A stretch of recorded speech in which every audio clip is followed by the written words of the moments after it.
नमस्कार, मैं हूं सौरभ शर्मा। आप देख रहे हैं कुरुक्षेत्र। स्वागत है आप सभी का। भारत ने अंतरिक्ष में आज एक जबरदस्त ऐतिहासिक कामयाबी हासिल की। अगर अंतरिक्ष में कुरुक्षेत्र की नौबत आ जाए तो भारत दुश्मन के उपग्रह को भी नष्ट कर सकता है। भारत की इस उपलब्धि को दुनिया के सामने रखने के लिए खुद प्रधानमंत्री नरेंद्र मोदी सामने आए। बस फिर क्या था, एक तरफ मोदी का ऐलान और दूसरी तरफ सियासी कुरुक्षेत्र शुरू। विपक्ष ने सवाल खड़े करने शुरू किए। चुनाव नजदीक है तो टीवी पर फुटेज खाने का मौका ढूंढ रहे हैं मोदी। वैज्ञानिकों के कारनामों का क्रेडिट ले रहे हैं मोदी। राहुल की न्याय योजना से घबरा गए हैं मोदी। यह क्षमता तो यूपीए सरकार में ही विकसित हो चुकी थी। बहरहाल इन तमाम आरोपों का जवाब देने के लिए सरकार के मंत्री सामने आए। अरुण जेटली ने कहा कि विपक्ष खामखा अपनी पीठ न थपथपाए। चुनाव हो या न हो, देश की सुरक्षा और ताकत से समझौता नहीं किया जा सकता। इन्हीं इल्जामों और दावों पर आज का कुरुक्षेत्र। भारत ने एक अभूतपूर्व सिद्धि हासिल की है। भारत ने आज अपना नाम अंतरिक्ष महाशक्ति स्पेस पावर के रूप में दर्ज करा दिया है। अब तक दुनिया के 3 देश अमेरिका, रूस और चीन को यह उपलब्धि हासिल थी। अब भारत चौथा देश है जिसने आज यह सिद्धि प्राप्त की है। हर हिंदुस्तानी के लिए इससे बड़े गर्व का पल नहीं हो सकता है। कुछ ही समय पूर्व हमारे वैज्ञानिकों ने अंतरिक्ष में, स्पेस में 300 किलोमीटर दूर LEO लो अर्थ ऑर्बिट में एक लाइव सैटेलाइट को मार गिराया है। LEO लो ऑर्बिट में यह लाइव सैटेलाइट, जो कि एक पूर्व निर्धारित लक्ष्य था, उसे एंटी सैटेलाइट A-सैट मिसाइल द्वारा मार गिराया गया है। मोदी के अंतरिक्ष में भारत की उपलब्धि बताते ही, मिशन शक्ति की कामयाबी का ऐलान करते ही जैसे भारत में सियासी भूचाल आ गया। कांग्रेस ने बिना वक्त गवाई से अपनी उपलब्धि बताया। कहा इसका श्रेय मोदी ले रहे हैं। जवाब में वित्त मंत्री अरुण जेटली ने कहा कि कांग्रेस के मित्र झूठ बोलना बंद करें, क्योंकि A-सैट मिसाइल बनने की शुरुआत ही 2 साल पहले हुई है। आज जब चुनाव आचार संहिता लगी है, आज जब न्याय स्कीम के कारण मोदी जी छटपटा रहे हैं, आज जब नौकरियों को लेकर, खेतीबाड़ी को लेकर, डूबती अर्थव्यवस्था को लेकर कोई जवाब नहीं, तो यकायक उनको टेलीविजन पर दिखने की चाह फिर चढ़ गई और वो DRDO के मुंह पर पट्टी बांधकर खुद आगे खड़े हो गए DRDO की अचीवमेंट्स का मुनाफा उठाने के लिए। इसीलिए इस तरह की थिएट्रिक्स को अब प्रधानमंत्री को बंद करना चाहिए। 2010 में इस वेपन का निर्माण DRDO ने शुरू किया और 2012 से ये वेपन हमारे पास है। 2012 में किसकी सरकार थी? कांग्रेस की। हमने कभी श्रेय नहीं लिया। जो मेरे कुछ कांग्रेस के मित्र खुद की पीठ थपथपा रहे हैं, वो याद रखें कि जब अग्नि 5 लॉन्च हुआ था,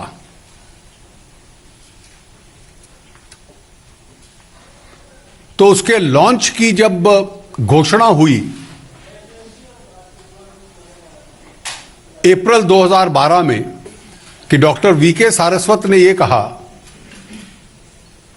we now have the capacity to develop and the desire to develop an anti satellite missile, but the government has not permitted us to do so.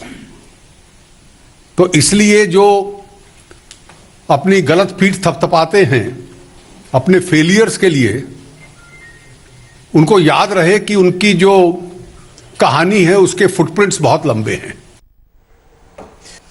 तो आज भारत ने अंतरिक्ष में अपनी महाशक्ति होने का एक किस्म का ऐलान दुनिया भर के सामने कर दिया और इस पर चूंकि हमारे यहाँ सियासी माहौल है, चुनावी माहौल है, तो जमकर राजनीति हो रही है। इन सब मुद्दों पर बात करेंगे। मेहमानों का स्वागत करते हैं। पहले सुधांशु त्रिवेदी जी, भारतीय जनता पार्टी के नेता प्रवक्ता हमारे साथ हैं। आलोक शर्मा साहब कांग्रेस पार्टी से, अजय आलोक जी जेडीयू से हमारे साथ हैं। राजकुमार भाटी जी समाजवादी पार्टी के नेता, और स्टूडियो में एक डिफेंस एक्सपर्ट है कर्नल तेज प्रताप टिक्कू। आप सब लोगों का बहुत बहुत स्वागत करते हुए तमाम तरीके की बातें सुधांशु जी हो चुकी हैं जब से प्रधानमंत्री टीवी पर आए आज दोपहर में। और किसी ने कहा कि चुनाव के लिए टीवी पर फुटेज खाने की जरूरत महसूस हो गई, किसी ने कहा चुनाव आचार संहिता का उल्लंघन उन्होंने कर दिया। लेकिन पहले मैं राहुल गांधी के आरोप की बात करना चाहता हूं, जिन्होंने बधाई दी नरेंद्र मोदी को वर्ल्ड थिएट्रिक्स डे की।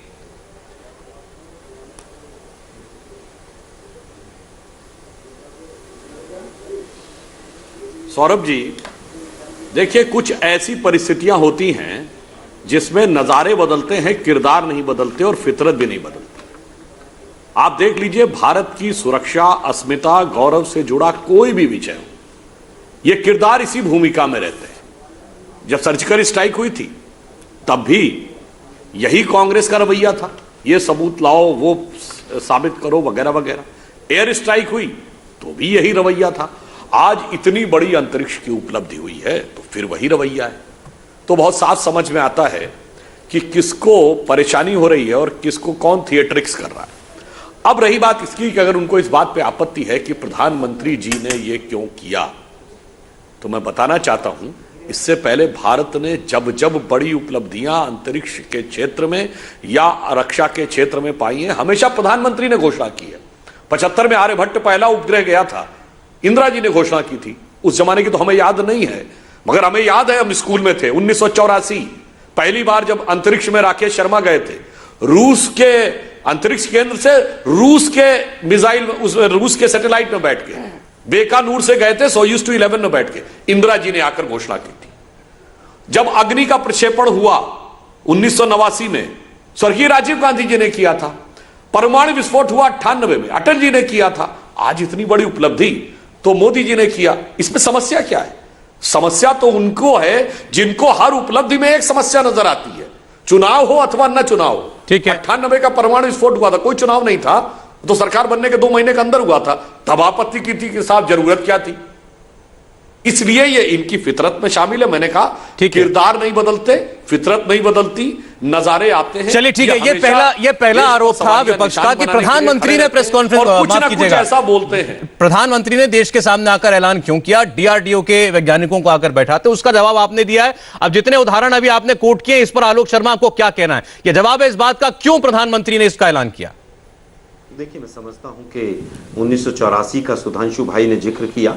राकेश शर्मा जी का अनाउंसमेंट लगभग 1 वर्ष पहले हो चुका था और वो चले गए थे, और उसके बाद पूरे मीडिया में और उससे पहले तमाम उनके इंटरव्यू और सब चीज़ें आ चुकी थी। पहली बार अनाउंसमेंट नहीं हुआ था, इंदिरा जी ने आकर किया हो। जहाँ तक बात अभी बाकी चीज़ों की है कि जिस तरह से आज मोदी जी ने, अभी इंडिया टीवी पर ही चल रहा है कि तमाम वैज्ञानिक एक स्टूडियो में टीवी में बैठा दिए मोदी जी ने और स्वयं 6 कैमरे लेकर बैठ गए क्योंकि चुनाव सामने। हम बार बार पूछ रहे हैं कि भाई, आपके साथ अगर डीआरडीओ और इसरो के डायरेक्टर, चेयरमैन, जो भी टॉप मोस्ट सीईओज हैं, अगर उनकी भी एक टीम खड़ी हो जाती तो उसमें क्या आपत्ति थी?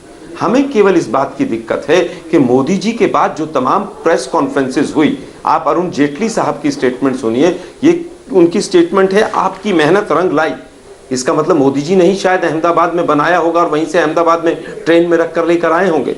रविशंकर प्रसाद, क्योंकि मोदी जी है इसलिए ऐसा हो पाया है। क्या ये पूरी तरह से साइंटिस्टों का अपमान नहीं?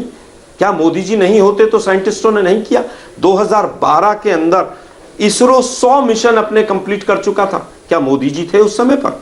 चंद्रयान 2008 में हम चंद्रमा पर भेज चुके थे। क्या मोदी जी थे वहां पर?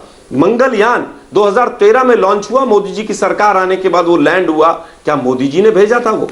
मुझे लगता है कि साइंटिस्ट हो, सेना हो, उन्होंने आरोप आपके ऊपर ये लगाया है और एक बाकायदा एक वैज्ञानिक का उदाहरण देकर के, विजय कुमार सारस्वत, ये फॉर्मर डीजी डीआरडीओ और चीफ साइंटिफिक एडवाइजर थे रक्षा मंत्री को, और उनका हवाला देकर के जेटली जी ने कहा कि इनका ये बयान है ऑन रिकॉर्ड कि हमारे पास क्षमता 2011-12 में थी, तब की सरकार के अंदर इच्छा शक्ति नहीं थी, हमें कभी इसके बारे में कोई गो अहेड नहीं दिया गया, नहीं तो हम तभी कर लेते। मोदी जी के पास इच्छा शक्ति थी, कर दिया। सारस्वत जी का ही दूसरा बयान मैं पढ़ के सुना देता हूं आपको वो क्या कहते हैं, उन्हीं का बयान है, हमारा नहीं। It will not weaponise space and was committed to the peaceful uses of outer space. ये सारस्वत जी का ही बयान है सर। वो बयान मैंने पढ़ा है, वो बयान मैंने पढ़ा है। उन्होंने कहा ये उस वक्त की सरकार की नीति थी। चलिए आपकी ना मेरी, ना आपकी ना मेरी। सौरभ जी, मैं बिल्कुल तटस्थ हूं। केवल ये कहना चाहूंगा, सारस्वत जी का बयान है मेरे पास। सौरभ जी, हाँ, PSLV हमने लॉन्च किए, GSLV हमने लॉन्च किए, एंटी बैलिस्टिक मिसाइल्स हमने लॉन्च की, लेकिन आज ऐसा लगता है कि सारा का सारा DRDO और जो भी संस्थाएं हैं वो मोदी जी ने खड़ी आलोक की शर्मा जी, और उन्होंने आलोक शर्मा जी पहले एक बात साफ जिस कर तरह देते से हैं, एक बात साफ कर देते हैं, सारा क्रेडिट वैज्ञानिकों को है, DRDO को है। राजनीति हो रही है, ये क्षमता वैज्ञानिकों ने विकसित की है, किसी नेता ने विकसित नहीं की, ना मनमोहन सिंह जी ने विकसित की, ना नरेंद्र मोदी ने विकसित सवाल मत पूछो। अब मैं आपको, आप तमाम सवाल पूछिए। सुनिए, कोई सवाल मत सुनिए, पूछो। आप सुने, किसानों के मामले में आलोक जी सुनिए, आलोक जी सुनिए तो बात सुनिए। एक घंटे देखिए, इल्जाम ये हो सकता है, आलोक शर्मा जी, अब आप बात नहीं सुनेंगे, केवल एक था, आप बात तो सुनिए पहले पूरी। आरोप आपका यह हो सकता है और इस पर बहस भी हो सकती है कि क्या नरेंद्र मोदी ने आज जो लॉन्च आपने किया, जो आपने अंतरिक्ष के अंदर अपनी क्षमता का प्रदर्शन किया, उसका चुनावी फायदा उठाने की कोशिश की। यह तो बहस का विषय हो सकता है। यह बहस का विषय नहीं हो सकता कि यह क्षमता आपके पास पहले थी या नहीं थी, ये कब विकसित हुई है, ये बहस का विषय नहीं हो सकता। इसीलिए मैं आपको डॉक्टर विजय कुमार सारस्वत का एक इंटरव्यू का हिस्सा जो आज दोपहर हमारे रक्षा संवाददाता मनीष प्रसाद ने किया सुनाना चाहता हूं, गौर से सुनिएगा। लगातार इस बारे में बात हो रही है। मुझे ध्यान है 2012 में जब ICBM को लेकर प्रेस कॉन्फ्रेंस हो रही थी, उस दौरान भी हमने पूछा था कि क्या एंटी सैटेलाइट मिसाइल सिस्टम की जो क्षमता है हमारे पास पहले भी थी, गवर्नमेंट ने क्या UPA के टाइम पर आपको स्वीकृति नहीं दी थी? नहीं, हमने इस बारे में विचार विमर्श किया था, हमने स्टेटमेंट प्रेस में भी दिया था और हमने उस समय की जो सरकार थी, जो नेशनल सिक्योरिटी काउंसिल थी, उन सब के साथ बातचीत भी की थी। पर या तो प्रायोरिटीज़ नहीं रही होंगी या उन्होंने सोचा होगा कि इसका कोई रेमिफिकेशन, हमें इसका कारण नहीं मालूम है। कोई विशेष रिस्पांस नहीं मिला था उस समय। तत्कालीन डिफेंस मिनिस्टर या फिर CCS की मीटिंग में उन्होंने बिल्कुल क्लियरली कोई रिस्पांस नहीं मिला था हमें। मतलब इसको लेकर क्लियरेंस ना तो ना बोला गया ना हाँ बोला गया। जब तक कि हमें उसके लिए रिसोर्सेज नहीं दिए जाएंगे तो हम आगे कैसे काम करें? प्रोजेक्ट अब शुरू हुआ? ये प्रोजेक्ट नहीं, ये प्रोजेक्ट तो अभी पिछले 2 साल में शुरू हुआ है। 3 बड़ी बातें, तब गो अहेड नहीं मिला, हमें रिस्पांस नहीं मिला, हमें रिसोर्सेज नहीं मिलेंगे तो हम कैसे करेंगे, और दूसरा ये प्रोजेक्ट 2 साल पहले शुरू हुआ। ये वही व्यक्ति हैं जिनको आप कोट कर रहे थे आलोक जी। देखिए, मैं समझता हूं इन्हीं का 7 मई 2012 का मैं इन्हीं का सारस्वत साहब का स्टेटमेंट पढ़ देता हूं। Today we have developed all the building blocks for an anti satellite capability. इन्हीं का स्टेटमेंट है ये मेरे सामने। तब झूठ बोल रहे थे कि आप झूठ बोल रहे हैं सर? बिल्डिंग ब्लॉक होने में और एक क्षमता आपने अपने मिसाइल भेज करके उसको अंजाम तक पहुंचा दिया मिशन को। एक बार जरा सुधांशु त्रिवेदी जवाब देंगे आपको। मैंने तो आपको अभी की बात सुनवाई है। इमारत बना दिए, दोनों में भारी अंतर। एक मिनट। India attains the capability to target destroy space satellites in orbit. इसके लिए फंडिंग क्या मोदी जी ने गुजरात गवर्नमेंट से? सर मैं नहीं कह रहा हूं, वही वैज्ञानिक कह रहे हैं कि 2 साल पहले प्रोजेक्ट शुरू हुआ। आप ना मुझे घसीटे ना किसी और को। एक बार जरा सुधांशु जी जवाब दे दें आपको। सुधांशु जी, फिर बाकी मेहमानों के पास जाते हैं। सुधांशु जी, सारे ब्लॉक बन गए, सारी कैपेबिलिटी डेवलप हो गई, तो क्या गुजरात गवर्नमेंट में अमित शाह जी ने फंडिंग दी थी क्या? सुधांशु त्रिवेदी, ठीक है सुधांशु जी जवाब दीजिए। आलोक जी 1 मिनट सुनिएगा, और अब वो डॉक्टर सारस्वत जुड़ गए हमारे साथ, थोड़ी देर में बात करेंगे। बोलिए भाई। देखिए, आलोक शर्मा जी जो बोल रहे हैं, अगर ये बात सही भी मान ली जाए, मान लीजिए एक समय के लिए, तो ये कांग्रेस की फितरत को दर्शाती है। कैपेबिलिटी आ जाती है, गो अहेड देते नहीं है। पूरे देश को याद है 1995 में परमाणु विस्फोट करने वाले थे, नरसिम्हा राव जी की सरकार ने कदम वापस खींच लिए दबाव में, आखिर में अटल जी की सरकार ने आके किया। और जो नेहरू जी के जमाने की बात करते, मैं कोट कर रहा हूं, 1959 में US प्रेसिडेंशियल आर्काइव में तत्कालीन राष्ट्रपति ड्वाइट आइजनहावर ने ये के आर्काइव में लिखा हुआ है कि एक वरिष्ठ अमेरिकी अधिकारी ने पूछा नेहरू जी से कि आप कितने समय में परमाणु बम बना सकते हैं। उन्होंने भाभा जी से बात करके बताया कि 1 साल में, यानी 1960 में हम बनाने वाले थे। तब अभी जैसे आप तकरीर पढ़ रहे हैं ना आलोक जी, वैसे ही नेहरू जी ने कहा but we are for atom for peace. तो भैया हम तो एटम फॉर पीस के लिए थे, और 74 में इंदिरा जी ने विस्फोट कर दिया, तब एटम फॉर पीस नहीं था। तो ये तो बिल्कुल सच है भाई। हमारे वैज्ञानिक 60 में परमाणु विस्फोट करने की स्थिति में थे तो आपने नहीं करने दिया, 95 में करने की स्थिति में थे तब नहीं करने दिया। अब अगर आपका बयान सच मान लिया जाए तो 2012 में नहीं करने दिया। और जहां तक राजनीतिकरण की बात है तो मैं याद दिलाना चाहता हूं, जब अग्नि का प्रक्षेपण हुआ था राजीव गांधी जी के जमाने में, तो 1989 के चुनाव अभियान में जो कांग्रेस का प्रचार था उसमें अग्नि मिसाइल छूटती हुई दिखाई जाती थी और उसके नीचे टैग लाइन बजती थी। हम स्कूल में थे, छात्र जीवन में मुझे याद है कि सपनों को सच बनाना क्या कुछ है कर दिखाना, मेरा भारत महान। तमाम अखबारों में, अखबार चलिए ना मिलेंगे, दूरदर्शन के आर्काइव से निकाल लीजिए। अरे आप तो चुनाव प्रचार में यूज किए थे और यहां पे आप कह रहे हैं कि साहब आकर बोल क्यों दिया। अच्छा, एक ठीक जरा एक बार ये समझे कि आरोप है क्या। मैं एक बार राजकुमार भाटी जी को बीच में लाना चाहता हूं। सर, बाकी मेहमान बहुत देर से इंतजार कर रहे हैं। मैं आलोक जी में आ जाऊंगा, आप 1 मिनट लेके बोलिएगा, आराम से, समय है। राजकुमार भाटी जी, मुझे बता दीजिए, इल्जाम क्या है प्रधानमंत्री पर? राजनीतिकरण का, वैज्ञानिकों की उपलब्धि का, या झूठ बोलने का कि जो काम पहले हो चुका था आज उसका क्रेडिट ले लिया? कोई आरोप नहीं है, हमारी तरफ से कोई आरोप नहीं है। हम तो ये कहना चाहते हैं कि तुम आसमां की बुलंदियों से जल्दी लौट आओ दोस्त, मुझे जमी के मसाइल पे बात करनी है।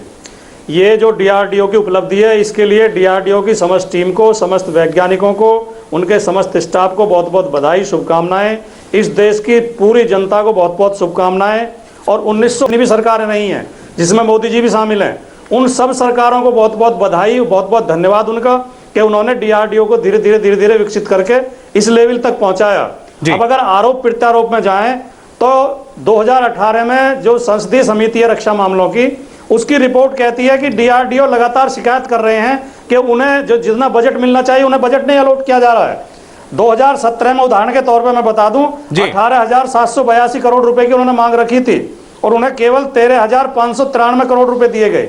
तो अगर हम आरोप लगाने पर निकलेंगे तो इनमें ढेर सारे छेद निकल आएंगे। चलिए, अच्छा, ठीक, नहीं पढ़ना चाहते। ठीक है। नहीं, मैंने तो ये इसीलिए किया क्योंकि अखिलेश यादव का ट्वीट था जिसमें उन्होंने कहा कि 1 घंटे तक टीवी पर छाए रहे नरेंद्र मोदी ताकि असल विषयों पर बात ना करनी पड़े। कह दिया कि मैं ये उपलब्धि कोई विषय है या नहीं है, सवाल ये भी है।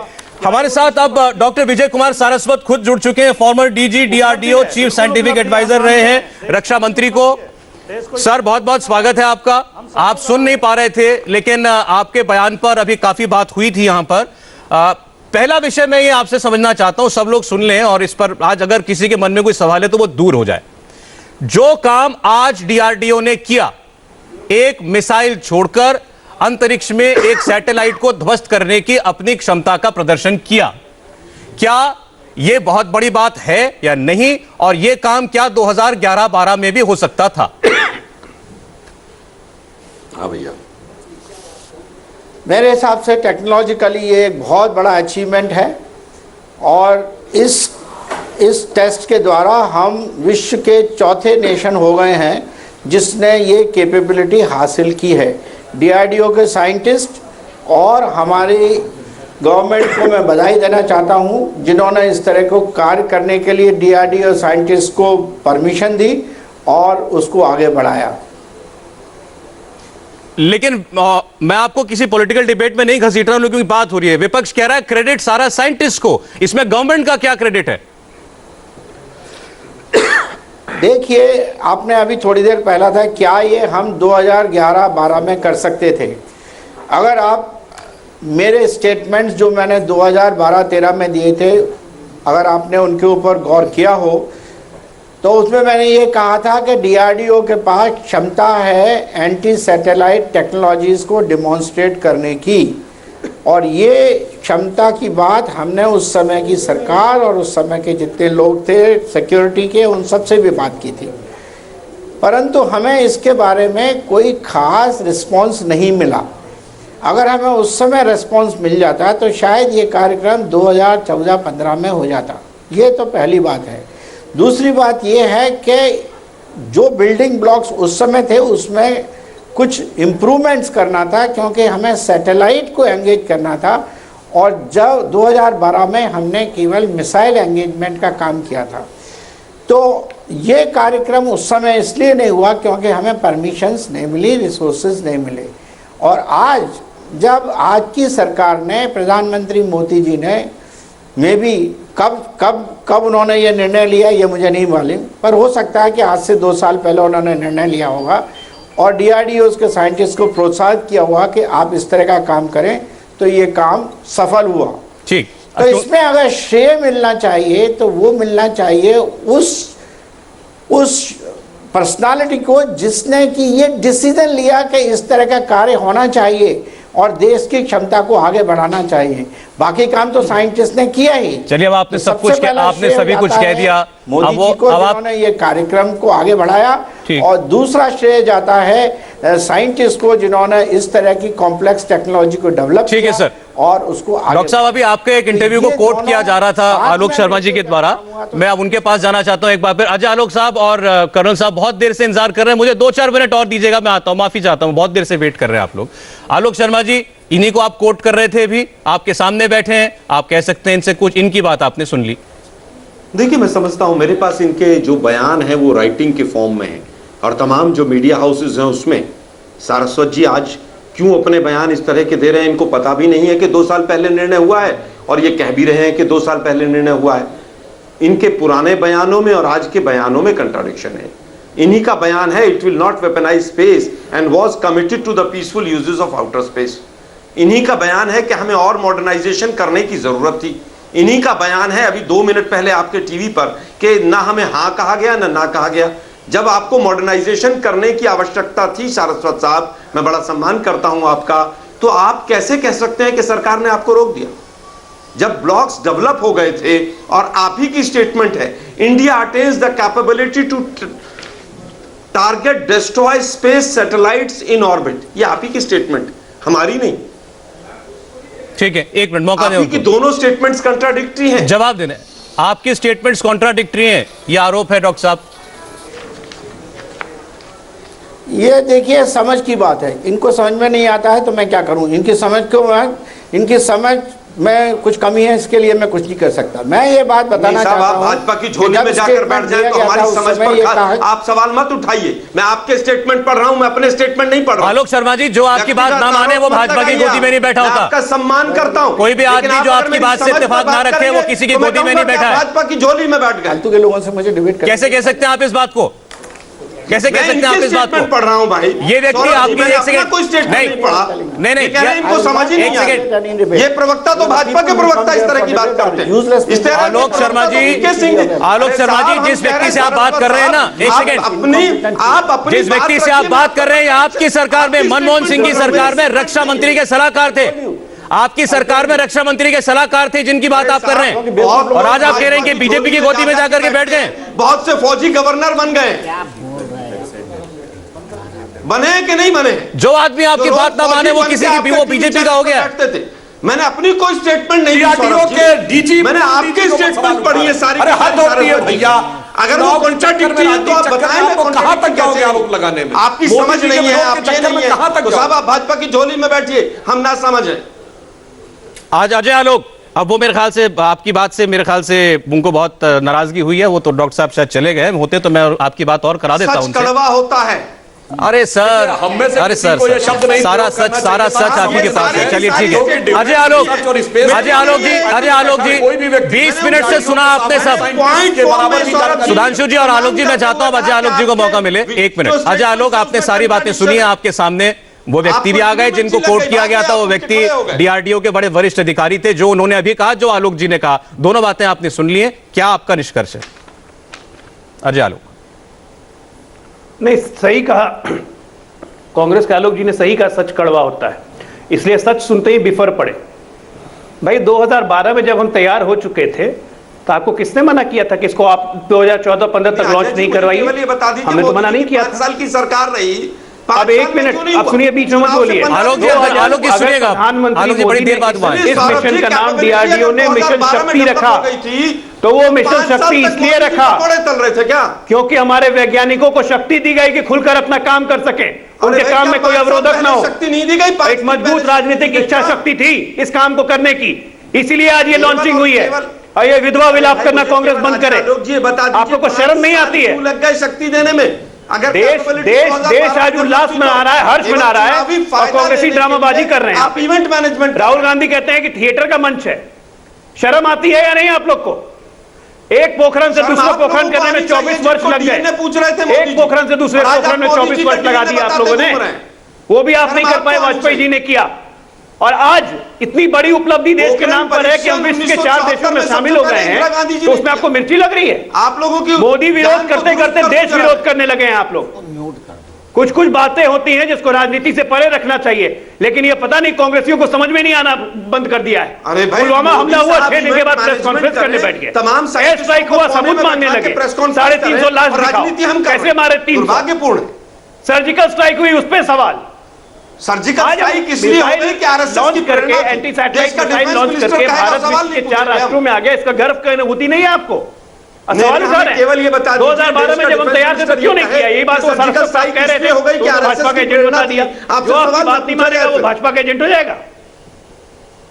नहीं, सारस्वत जी क्यों माफ कर बात नहीं मानेगा वो भाजपा का एजेंट हो गया। दीजिए ना, मैं कह रहा हूँ, मैं कह दूं, मैं बताता हूँ आपको, था इंडिजिनस आलोक शर्मा जी, डॉक्टर सारस्वत इसीलिए चले गए क्योंकि वो नेता नहीं है, क्योंकि वो नेता नहीं है, इसीलिए चले गए। आपके जो आरोप थे, एक वैज्ञानिक को, देश के वरिष्ठ वैज्ञानिक को आपने उनके ऊपर जैसे शर्मसार करने वाले आरोप लगाए, अगर वो ना जाते तो मुझे हैरानी होती। इसलिए नहीं किया आप लोगों ने, नेता नहीं थे इसीलिए चले गए उठ के। और यहाँ पे आके ज्ञान वर्षा कर रहे हैं। कर्नल टिक्कू, एक सेकंड, आलोक जी 1 मिनट, और अजय आलोक जी आप भी 1 मिनट। सर मुझे 1 मिनट दें, स्टूडियो में कर्नल टिक्कू के पास आ रहे हैं। 1 मिनट देखिए, जो भी देखिए, मैं एक चीज बताना चाहता हूं, ये बहुत ही बदकिस्मती की बात है कि जब पूरा विश्व हिंदुस्तान के लिए ताली बजा रहा है, हमारे अपने ही देश में कुछ पॉलिटिशियंस हैं जो इसको नीचे दिखाना चाहते हैं। ये इतनी बड़ी उपलब्धि है आज पूरे विश्व के अंदर हिंदुस्तान की, सब लोग ताली बजाना चाहिए।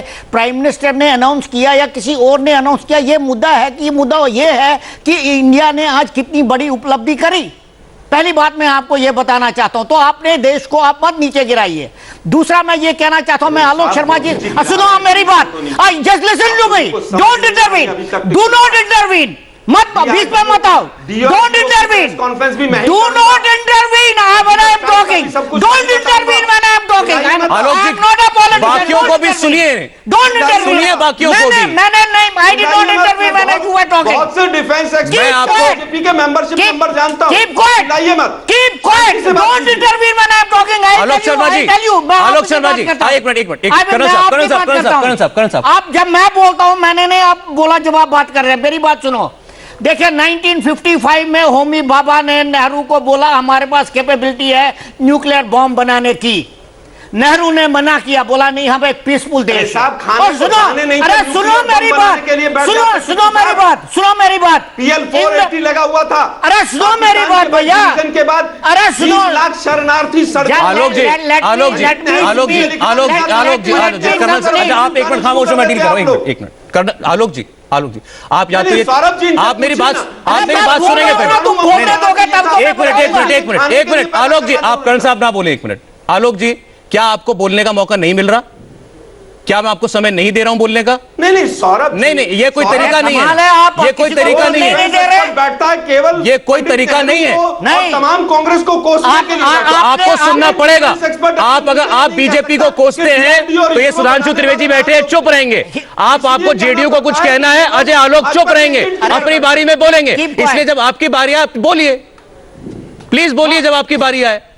तो मैं ये बोल रहा था, तो जवाहरलाल नेहरू ने एटम बॉम्ब का, न्यूक्लियर वेपन का टेस्ट नहीं होने दिया बिकॉज उनकी अपनी पॉलिसी थी। इंदिरा जी ने 74 में इसी परिस्थिति को दोबारा से आंकलन किया और उनको लगा देश के लिए अच्छा है अगर हम न्यूक्लियर बॉम्ब का टेस्ट करें। उन्होंने टेस्ट किया। तो परिस्थितियां बदलती रहती हैं और जो पॉलिटिकल डायरेक्शन है at the end of the day वही मैटर करती है। आप कितने भी बिल्डिंग ब्लॉक बनाओ, जब आपको एंड का गो अहेड नहीं दिया जाएगा तो आप नहीं कर सकते। ये आप ये बात क्यों नहीं समझते? इसमें अनाउंसमेंट किसने किया किसने नहीं किया, वो कोई मुद्दा है क्या? मुद्दा ये है कि आपने देश के अंदर आज एक ऐसी उपलब्धि पैदा करी कि आपके ऊपर ना आईसीबीएम, ना इंटरकॉन्टिनेंटल बैलिस्टिक मिसाइल, ना इंटरमीडिएट रेंज बैलिस्टिक मिसाइल आपके ऊपर हमला कर सकता है। दूसरी बात यह है, अब देख लीजिए, हमने अगर अपने टाइम से 55 और 60 के बीच में, 66 के बीच में जब होमी भाभा की डेथ हुई, और वो भी किन परिस्थितियों में हुई सबको मालूम है, उनको किसने मारा। अगर उस टाइम हमने न्यूक्लियर वेपन का टेस्ट किया होता तो आज हम एनएसजी की भीख नहीं मांगते, आज हम एमसीटीआर के मेंबर होते, आज हम नॉन प्रोलिफरेशन ट्रीटी के मेंबर होते। हर एक चीज की टाइमिंग होती है, आप उसको पॉलिटिकल इशू बना रहे हैं।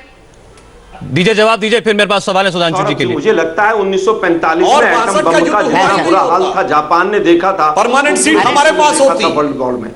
तो मैंने तो बोला परिस्थितियां बदलती रहती हैं। टिक्कू साहब एक मिनट, टिक्कू साहब एक मिनट, ठीक है सुनिए आप। मुझे केवल ये बता दीजिए 1955 में एटम बम बनाना जरूरी था या लोग जो सड़कों पर शरणार्थी के रूप में थे उनको शरण देने का जरूरी था? मैं जवाब देता हूं, मैं जवाब देता हूं, आप लोगों को बातें मैं जवाब देता हूं, पंडित नेहरू जी की मैं जवाब देता हूं, मैं जवाब देता हूं, मैं जवाब देता हूं इस बात का भैया, मैं जवाब, आप जवाब तो सुनो ना। लेकिन आप लोगों को मोदी नामा पढ़ते आप जवाब सुनिए, आप जवाब सुनिए ना, जवाब सुनिए। 55 में जरूरत नहीं था, लेकिन चाइना ने 67 में एटम बम ब्लास्ट किया और वो न्यूक्लियर वेपन के मेंबर बन गए। तो हमें कम से कम 65 तो करना चाहिए। सुधांशु त्रिवेदी एक मिनट, सुधांशु जी कुछ कह रहे हैं, सुनिएगा आलोक जी एक मिनट। आप ऐसे बोले जा रहे हैं, फिर भाटी साहब, सुधांशु त्रिवेदी, टिक्कू साहब कैसे कंपेयर कर रहे हैं? क्या बताइए आलोक जी, आते हैं सर दोबारा। ये जो नैरेटिव है ना, ये ठीक है कि हम बाहर डिपेंडेंट थे, दुनिया की सबसे ज्यादा बड़ी एग्रीकल्चर फर्टाइल लैंड लेके भी हम उस जमाने में बाहर से आयात करते थे। मगर मैं याद दिलाना चाहता हूं, जो कर्नल साहब ने कहा सन 64 में चाइना ने एटॉमिक एक्सप्लोजन किया, उस समय चाइना की ग्रोथ रेट हमसे बहुत पीछे थी।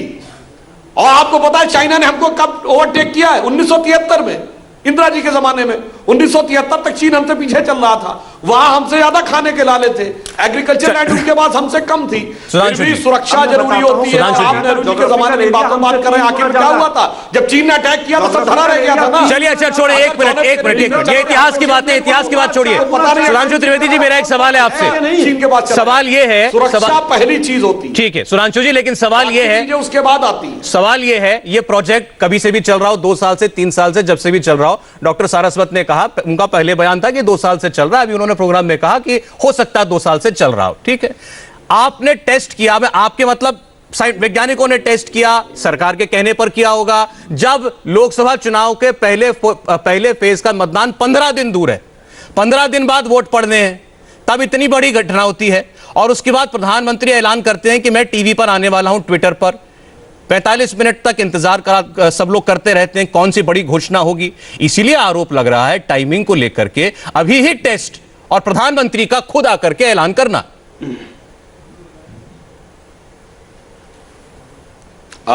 सौरभ जी, मैं इसका उत्तर आपको पहले दे चुका हूं। हमारे अंतरिक्ष और आणविक संदर्भ के जितने भी बड़े कदम हुए हैं, सब प्रधानमंत्रियों ने घोषित किए हैं। आलोक जी ने अभी कहा था कि जब राकेश शर्मा गए थे, आलोक जी आपको याद नहीं है कि राकेश शर्मा से डीआरडीओ के स्टेशन में बैठकर किसने बात की थी? इंदिरा गांधी जी ने। फिर उन्होंने क्या कहा था? राकेश शर्मा से मैं पूछ रही हूं भारत कैसा दिख रहा है, तो वो कह रहे हैं सारे जहां से अच्छा हिंदुस्तान हमारा। और अगले दिन इंदिरा जी की फोटो के साथ राकेश शर्मा का सारे जहां से अच्छा हिंदुस्तान हमारा, सबको। ये तो हमारी लिविंग मेमोरी की बात है ना। और जो मैंने जवाब दिया, अग्नि का आपने प्रयोग किया था 89 के अपने ऑफिशियल चुनाव अभियान के गीत में, सौरभ जी में कांग्रेस पार्टी ने। तो हम लोग कभी चुनावी प्रयोग नहीं किया। अरे इतनी बड़ी उपलब्धि हुई है जो देश के लिए दशकों नहीं शताब्दियों की उपलब्धि है। आप कह रहे हैं कि उसकी घोषणा इसलिए न की जाए क्योंकि आपको लग रहा है। चलिए मैं तो आपसे एक कदम आगे बढ़ के सवाल पूछता हूं। घोषणा नहीं, पैर पे कुल्हाड़ी मार, सिर्फ घोषणा नहीं, क्या ये टेस्ट? पैर पे कुल्हाड़ी मारने को तैयार हूं, तो मुझे मौका ना मिले पैर पे कुल्हाड़ी मारने का, इसलिए घोषणा ना हो। नहीं, घोषणा छोड़ दीजिए, क्या ये टेस्ट ही चुनावी फायदे के लिए कराया गया? कोई यही आरोप लगा दे आप पे तो? नहीं, इनके हिसाब से तो सब कुछ चुनावी फायदे के लिए होता है। जो कुछ भी घटनाक्रम होता है, अगर इटली के कोर्ट से इनके प्रथम परिवार के खिलाफ कुछ आ गया था तो वो मैनेजमेंट था। नीरव मोदी को पकड़ लिया गया तो वो मैनेजमेंट है। इनके तो नेता ये भी कह चुके हैं पुलवामा का अटैक मैनेजमेंट है। इससे पहले लोग ये बोल चुके थे कि इमरान खान का बयान मैनेजमेंट है। अरे भैया, इनके तो मैनेजमेंट करने वालों की बुद्धि पे मुझे समझ में नहीं आता है कि उनका क्या गजब का मैनेजमेंट है कि सैम पित्रोदा कहते हैं कि 40 लोग मार दिए गए तो उसके लिए पूरे देश को क्यों दंडित करना, और 2 सिपाहियों ने इंदिरा जी को मार दिया था उसके लिए पूरी कौम को दंडित कर दिया था। तो देश में इनके पैरामीटर कुछ और है मैनेजमेंट के, और बाहर के बारे में पैरामीटर कुछ और है। ठीक है भाटी साहब, एक मैं आ रहा हूं आलोक शर्मा जी, मैं आऊंगा। भाटी साहब ये बहुत देर से खामोश हैं। देखिए अभी आप ये जो अखिलेश यादव जी ने जितने आरोप लगाए थे, आलोक जी आ रहा हूं मैं, इनके बाद आप ही के पास आता हूं। एक मिनट आलोक भाई प्लीज, एक मिनट भाटी जी के पास जा रहा हूं। भाटी जी अभी जो कुछ बोले सुधांशु जी, ये उस आरोप का जवाब है जो कि अखिलेश यादव ने लगाया कि आज 1 घंटे तक मुफ्त की अटेंशन मिलती रही नरेंद्र मोदी जी को टीवी पर, इसीलिए सिर्फ कि बेरोजगारी, ग्रामीण अंचल में जितनी शिकायतें और तकलीफें लोगों को हैं और महिलाओं की असुरक्षा, ये सारे मुद्दों से ध्यान हट सके। ये उसका जवाब दे रहे थे भी। सौरभ जी, केवल टीवी पर अटेंशन नहीं मिलती रही, पूरा देश बड़े तनाव से गुजरा। लोगों ने 2-2 हजार के नोट निकाल के इकट्ठे करने शुरू कर दिए कि प्रधानमंत्री टीवी पे आ रहे हैं। उन्होंने कहा, ट्वीट करके बताया है कि मैं आ रहा हूं टीवी पे, कुछ ना कुछ होने वाला है। लोग बड़े भय में और बड़े तकलीफ में गुजरा इतना टाइम, और जब वो आए तो पता चला कि खोदा पहाड़ निकला अंतरिक्ष। तो कुछ चलो, और मैं पहले ही कह सकता हूँ उपलब्धि पे कोई विवाद नहीं है, हम कोई विवाद नहीं करना चाहते। अरे आपको उपलब्धि सुन के मजा आया कि नहीं आया? दिया था उसमें भाटी साहब, आपने जो उपलब्धि सुनी प्रधानमंत्री से, मजा आया कि नहीं आया? अच्छा लगा कि नहीं लगा? अच्छा लगा कि नहीं लगा आपको? नहीं, बिल्कुल पूरे देश को अच्छा लगा। देखिए हम ये नहीं कहेंगे कि मोदी के मुंह से निकला हुआ कोई भी शब्द हमें अच्छा नहीं लगता।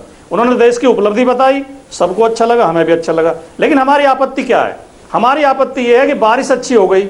जब मोदी जी नहीं थे तब तो बारिश होती नहीं थी, मोदी जी आए, देखो कितनी अच्छी बारिश हो रही है।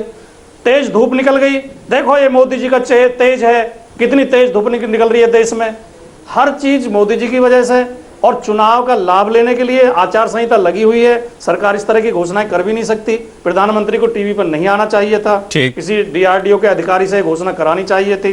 सवाल इन पर है। चलिए ठीक, डीआरडीओ की और वैज्ञानिकों की उपलब्धि पर अजय आलोक जवाब दें। ये आचार संहिता का उल्लंघन है, बहुत बड़ी उपलब्धि है, पूरे देश को आचार संहिता का उल्लंघन किया प्रधानमंत्री ने। अंतरिक्ष में हमने एक सफलता हासिल कर ली, इसका चुनाव से क्या संबंध? एक बार अजय आलोक, जब तक कोई खुद ब खुद उसका चुनाव से संबंध न जोड़। सुधांशु जी 1 मिनट, आलोक जी बोल रहे हैं, अजय आलोक बोल रहे हैं। टेस्ट के चुनाव के लिए टेस्ट करवाए गए, खाना बन के मेरा आज तैयार हुआ, लेकिन खाना नहीं खाओ, ना ही देश को खिलाओ, क्योंकि चुनाव है।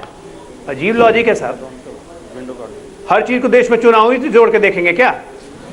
सौरभ जी, इतनी बड़ी उपलब्धि है, प्रधानमंत्री डीआरडीओ के साइंटिस्ट से बात कर रहे हैं, प्रधानमंत्री अगर देश को बता रहे हैं, उसमें भी समस्या है। और देश डर जाता है, प्रधानमंत्री मोदी जी आने वाले टीवी पे जाने क्या होगा, 2000 के लोग नोट चुनने लगे। अरे फिर कौन डरा? फिर वही डरे होंगे जिन्होंने चोरी करके ये धन रखा होगा, उनको ही डर लग रहा होगा कि आके फिर नोटबंदी कर देंगे प्रधानमंत्री। लेकिन कम से कम इतना तो दिमाग लगा लीजिए कि आचार संहिता लगी हुई है, कोई पॉलिसी डिसीजन नहीं ले सकते हैं, टीवी पे कुछ भी बोले जा रहे हैं। ये बौखलाहट है आप लोगों की। इतने घबरा गए नरेंद्र मोदी एनडीए से कि आप लोगों को कुछ समझ ही में नहीं आता है, और उस नैरेटिव का जवाब देते देते आप लोग अब देश विरोध की बातें करने लगे। अरे विश्व में एक अलग पहचान बनी है आज भारत की। हम 4 सेलेक्ट देश बन गए हैं इस पूरे विश्व में जो इस टेक्नोलॉजी को हासिल रखता है। गर्व से सीना फूलना चाहिए। तो उसकी चर्चा ही नहीं कर रहे हैं, चुनाव पे दिमाग अटका हुआ है। कहां, मतलब आप लोग का नैरेटिव क्या हो गया है? इतनी हताशा, इतनी निराशा ठीक नहीं है भाई। आलोक शर्मा जी, हाँ बोलिए आलोक जी, उनकी बात। देखिए, मैं समझता हूं कि हताशा और निराशा किसमें है वो पूरा देश देख रहा है कि आप चुनाव के दिन भी, जिस समय गुजरात का चुनाव होता है, कांग्रेस तो बोले ही ना वो ज्यादा बेहतर है। 2012 में क्यों नहीं बनवाया? दलाली नहीं मिली इसलिए। ये पूरे देश ने देखा। देश के हर प्रोजेक्ट को डिले करने में कांग्रेस का रोल है। राफेल नहीं खरीदा आप लोगों ने 10 साल। ये मिसाइल टेक्नोलॉजी को आप लोगों ने 2012 में डेवलप नहीं किया। किस मुंह से आप बोलेंगे? आपके सामने डीआरडीओ के डीजी ने आप पे इल्जाम लगाया है कि आप लोगों ने गो हेड नहीं दिया। किस मुंह से बोल रहे हैं? देश से माफी मांगे कांग्रेस पार्टी। कैपेबिलिटी पहले भी थी, आज देश से माफी मांगनी चाहिए कांग्रेस पार्टी को। स्ट्रांग था, टेक्निकली साउंड था, लेकिन मोदी जी आपने डीआरडीओ को भी एक संस्था को और मिसाइल टेक्नोलॉजी लॉन्च, डीआरडीओ को आपने आज का परीक्षण करने की अनुमति 2012 में क्यों नहीं दी? एक सीधा सा सवाल है पाकिस्तान के। आलोक जी, आपकी आंखों से सुरक्षा से समझौता कांग्रेस क्यों करती है? जवाब दीजिए। अगर कैपेबिलिटी थी और सब कुछ था तो 5 साल तक मोदी जी पकौड़े तल रहे थे क्या? 5 साल तक क्यों नहीं किया गया? इसका उत्तर आलोक जी आप दे दीजिए मुझे। 2012 में जब हम पूरी तो तरह से लगातार कर रहे हैं, टेक्नोलॉजी हर डेवलप चीज हो गई कर थी, रहे तो हैं। 5 साल किस चीज देश का की इंतजार आंतरिक किया? सुरक्षा, देश की बाघ सुरक्षा, देश की रक्षा से आप लोगों ने फिर समझौता बेकार में किया है। गोल गोल मत घुमाइए। क्या मैं ये नहीं कहूंगा indigenous made in India build project था, इसमें दलाली नहीं मिलती कांग्रेस हुआ है, इसलिए रोक दिया मिसाइल को टेस्टिंग। डिफेंड करते हैं। Sudhanshu Trivedi ji, final comment. अजय, आलोक शर्मा का जो आरोप है उस पर सुधांशु त्रिवेदी जी आखिरी जवाब दें आज का। आपने खुलकर आरोप लगा दिया आलोक शर्मा, अच्छी बात है। एक मिनट, सुधांशु त्रिवेदी जी को लाइन स्क्रीन में, सुधांशु त्रिवेदी जी को। जी, आलोक शर्मा जी ने अभी खुलकर इल्जाम लगा दिया, सारे बिल्डिंग ब्लॉक थे, सारी तैयारी थी, 5 साल चुनाव का इंतजार कर रहे थे आप कि अंतरिक्ष में जाकर के एक सैटेलाइट को हमें तबाह करना है। तो आलोक जी, मैं बताना चाहता हूं, श्री राम जन्मभूमि पे भव्य राम मंदिर बनने के सारे बिल्डिंग ब्लॉक्स तैयार रखे हुए हैं। बन गया मंदिर, बनवा दीजिए ना, कौन मना कर रहा है? जब तक ढांचा नहीं खड़ा होगा, बनवा दीजिए, कौन मना आधारशिला कर रहा है? बनके। इसलिए मैं कौन कह सा रहा राम हूं, मंदिर इस को प्रकार की बनवाने बात के लिए करने एक की कदम बजाय लिया? आज हमें ईमानदारी से 14-15 देश के इस गौरव के पल में राष्ट्र के साथ रहना चाहिए था, बजाय तकनीकी मामलों में एक पंक्ति कहकर बात समाप्त करूंगा कि स्वप्न देखा था कभी वो आज हर धड़कन में है, एक नया भारत बनाने का इरादा मन में है, बढ़ रहे हैं हम प्रगति की ओर उस रफ्तार से, कर रहा है विश्व भी हमको नमन उस पार से। कि घर के अंदर 20 सेकंड दे पाऊंगा आपको। करण जी को लास्ट कमेंट। सदैव निंदन ही करते रहे। जी ठीक। मैं पॉलिटिक्स छोड़कर मैं आपको एक प्रोफेशनल पॉइंट बताता हूं जो बहुत अच्छी बात है इस टेस्ट की। आपने सुना होगा कि 3 मिनट में इस सैटेलाइट को डिस्ट्रॉय किया गया। इसका मतलब ये है पाकिस्तान के पास जो शाहीन मिसाइल है और पाकिस्तान और इंडिया आपस में जुड़े हुए हैं, एक सीमा है उनकी, तो उनके यहाँ मिसाइल आने में 2 से 5 मिनट लग सकते हैं। इसका मतलब ये है भारत के पास अब कैपेबिलिटी है कि जब पाकिस्तान का मिसाइल उठेगा तो वो एकदम से आलोक जी, माफी चाहता हूं, समय खत्म हो गया। और पाकिस्तान का जो थ्रेट था वो खत्म हो चुका है। शुरू बोलिए, बेबस समय नहीं है बिल्कुल। स्टेटमेंट पढ़ता हूं मैं। 6 interceptor missions were conducted so far by the DRDO. ठीक है। 5 have been successful. Capability to neutralize enemy satellites through 2011 की अरे ये तो आपको खुश होना चाहिए, DRDO में इतनी कैपेबिलिटी है। सुधांशु त्रिवेदी जी, आलोक शर्मा, अजय आलोक, कर्नल टिक्कू, बहुत बहुत शुक्रिया आप लोग आज स्टूडियो में आए। आज जो कामयाबी वैज्ञानिकों ने हासिल की है पूरे देश को फख्र है, नाज है, और मुझे यकीन है आलोक शर्मा जी को भी है। लेकिन सियासत के लिए कोई मुद्दा उठाना जरूरी है। आरोप आप सियासी लगाइए, किसी को कोई दिक्कत नहीं है चुनाव के माहौल में, लेकिन कम से कम अपने वैज्ञानिकों पर सवाल खड़े नहीं करने चाहिए।